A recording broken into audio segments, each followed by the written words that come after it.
Welcome to another edition of Africa Sideways. My name is Big Six Simpson, and we're coming to you from the brand new P-Series Great Wall Motors bakkie. This has got a 2-litre turbo diesel engine in it, pushing on a whopping 120 kilowatts, ladies and gentlemen.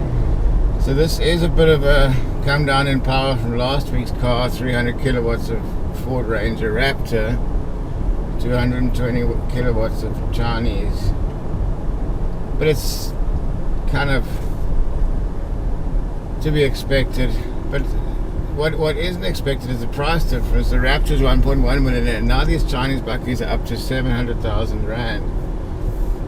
So they're no longer the cheap and cheerful bakkies. They do like to beat quite a bit, that's for sure. A lot of technology on here, lane assistance, automatic cruise control, the list goes on and on. It doesn't feel quite as refined as some of the more traditional offerings, but it is an improvement on previous generations. Now with this one, they've gone with a whole off-road package here, with an off-road package of bash plates and bull bars. They've even got a winch and a snorkel on here. But in South Africa, I think, well, they've really aimed us at the overlanding market, to be honest. And there's one key thing that this has got going for it, and that is payload. It's got over a ton payload. A lot more than most of its more established competition. So in terms of payload, it really does have you covered, all ends up. Power wise, as I said, 120 kilowatts. So the interesting thing is it's got a big payload, 1,050 kilos, but it's only got a 2-litre turbo engine. So you'd feel if it was at full load, it would be a wee bit underpowered. I would like to see a 3-litre V6 version of this. I think that's already an undercooked market is the V6 bakkie market. Ford's the only ones really come to the party. I did hear whispers of a twin turbo V6 P-Series, which would be off the chain. I'd love to see that with 33-inch tires on. Would be the belle of the ball, and certainly rock the Casbah, as this one does. Okay, so the good side of this car, good fuel economy, decent range. Automatic gearbox works well. To get it going, sometimes it doesn't quite ignite gears, and you've got to have your seatbelt on before it starts going, which is not a bad thing. I like the buttons, they're well laid out, that's a positive thing. 2 USB chargers up front. So you're covered in that regard. Tech-wise, they're pretty good.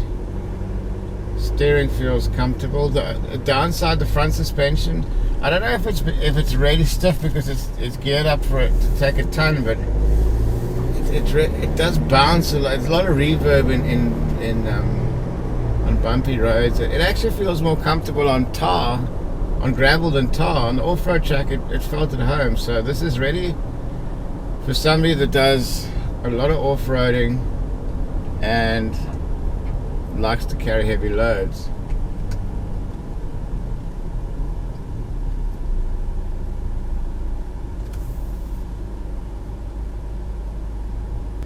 But it does have a lot of body protection, but the downside of the body protection is that it hangs lower. There's quite a gap between the under bash plate and the actual thing it's protecting, so it makes your clearance quite a bit compromised as a result.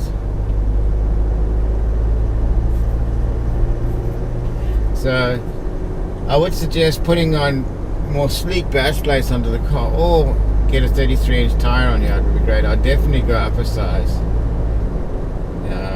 At the moment it's 265 by 65 and an 18, so you could quite easily go 265 by 70 or 275 by 70 on an 18.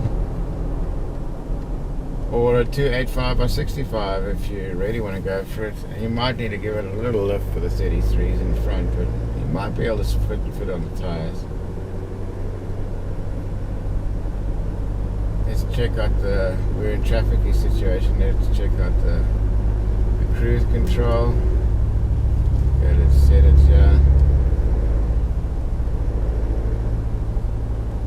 Okay, now we're setting cruise control 60 kilometers an hour. There we go. And you can decide how far you want to travel in front of the guy. This is South Africa, so you've got to be on the closest setting, or people are just going to be chopping in and out of you the whole time.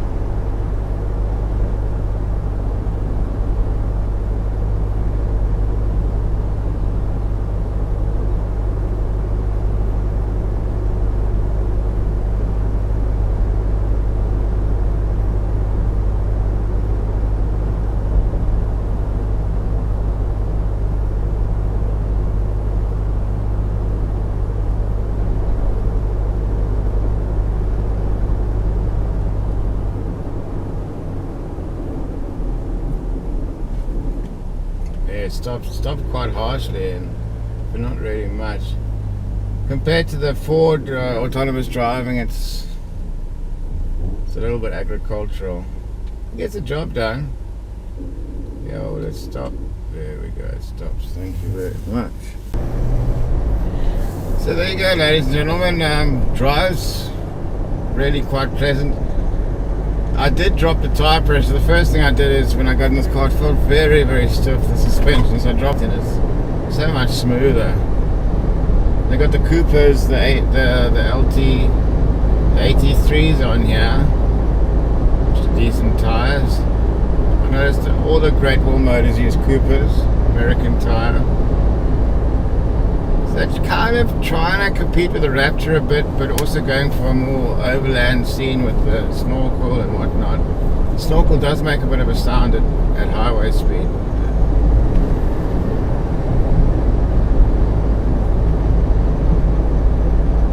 You can hear a bit of it whistling away there.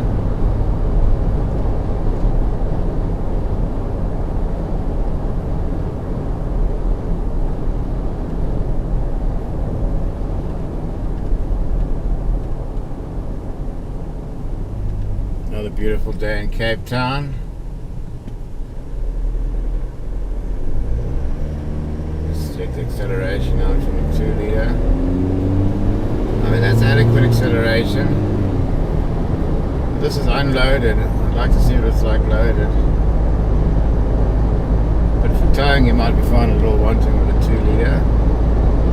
But nipping around town is perfect. No dramas. One thing about this car, it doesn't close easily. See it? There you go, so you got to give it a bit of a whack. Other than that, it's performed really well on the off-road. It's really actually much more comfortable on off-road than on-road, so if you're going to buy this for doing overlanding, it's good. It's got a big payload, over a ton. You can feel it unloaded. It's very stiff, so I had to drop the tire pressure a bit, and then she's fine. Front and rear diff lock, ticks all the boxes. So yeah, 8 out of 10. I'd give this truck. Not quite as refined as Ford or a Toyota, but for the money it's a lot of truck. Sorry? I disagree. How do you disagree? I don't think it should be an 8. I think it should be 7. 7? Yeah. I originally had it on to 7 on another video. Yeah. I can stick with that. Why, the suspension's not good enough? No, the clearance. Exactly, yeah, that is a... Thanks, Gary, for bringing that up. What if they put the H9 suspension on here? What number would you give it then? Yeah, I don't know. That H9's been your favorite suspension. No, it's the suspension. It's made by the same company, dude, so... There's nothing wrong with the suspension, it's the clearance. I didn't find anything wrong with the suspension. So it's the bash plate being too low down there. You see, even the diff's low down. There should be provision to So, lift it a bit. so automatically it does. You're gonna have to lift this if you're gonna do serious off-roading. Yeah. It's gonna need a 2-inch lift and a set of 33s, and then you're good to go. Then you're good to go. Amen. So they're almost there.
Check out the brakes. Pretty good. So all around a solid bakkie. The first time I got introduced to Great Wall Motors bakkies was the Steed 5, which is a great little bakkie, and the Steed 6. Both of them felt really well made. I got a friend with the original Steed 5 and it kind of fell apart a bit. The only thing that didn't was the Toyota 2-litre engine they put in. So it's to be confirmed, the long-term reliability in my mind, but it feels well made. It doesn't beep quite as much as some of the other cars, but it does beep when you're going over 120 km an hour, which 120 is the speed limit, so you got to kind of change it every time you get in the car.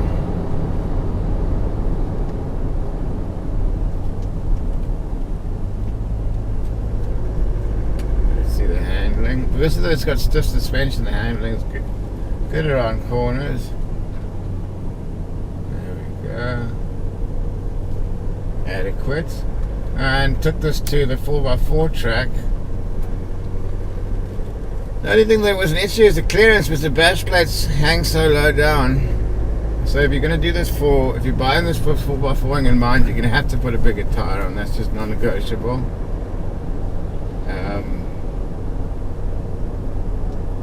And then you'll be A1A, and I'd also look at putting an upgraded suspension on here. The rear suspension is fine, leaf spring is good for carrying a load, but I would like to have a Fox shock or a BP52 in the front. They would, I think, really transform the bakkie. Because if you look at the size of the front suspension, it's not as big as some of the competition, which is normally a bit of a sign of under-engineering. You want a big, solid front spring on the car, which is quite funny. I mean, the suspension set up for heavy loads, there's no two ways about it, but the best suspension probably behind the Raptor I've come across was on the Haval H9, which is the sister company that makes passenger cars from GWM, and they got their suspension spot on, so it is possible. I would say if they had put the H9 suspension in here, this could be a Hilux killer at 700,000 Rand. So it is still a lot of bakkie for your money, but the gap between the Chinese prices and the Japanese prices is getting narrower and narrower, which is quite interesting. in terms of servicing, you're never going to have as many dealers. Well, not never, but at the moment, something like a Ford or a Toyota will give you the most coverage in Southern Africa. Whereas with these Chinese brands, they're still establishing themselves, so they don't quite have the same footprint. But it's definitely worth a test drive. Comfortable in here. Got all the tech you'd need. One little thing I don't like on here is the mode button. Takes you on modes between AM and FM and whatnot. I would think a prominent mode button like this should be used for different modes of between the different settings, and like something a little bit more than just AM and FM. We're not living in the 80s anymore, so there's a few little tweaks. So if you want to give me the bakkie before and just to iron out a few of them, you're more than welcome. But seats are comfortable. It's got a rear diff and a front diff, so in terms of off-road ability, it really does have you covered. That's what makes it even more interesting, that it doesn't have